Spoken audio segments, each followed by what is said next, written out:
people on both sides of the aisle, folks in the media.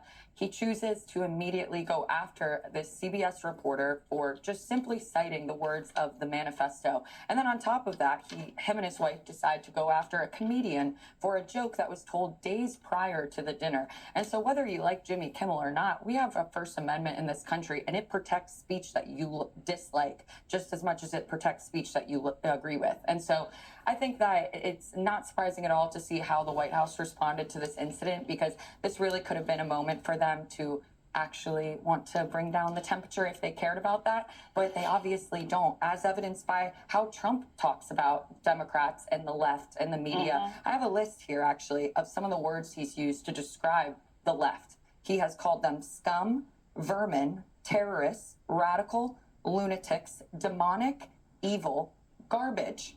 I'm not done yet.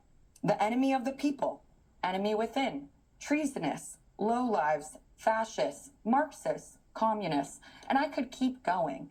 Those are just She did have a list I was reading. Some examples. And on top of that, it's not even just the words that he uses. When we look at what is going on with political violence in this country, Trump, when he had a moment to say, hey, the attack against Paul Pelosi was wrong, what did he do? He mocked it, and so did other Republicans. They made light of an attack on Nancy Pelosi's husband when she was the target.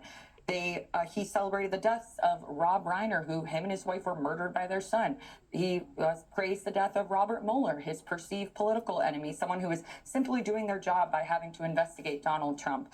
And so, I could spend all day and just go through example after example, but it's really rich then for him to just like him in the White House to go after the Democrats and the media for their rhetoric when he is the chief instigator of violent, hateful rhetoric in this country.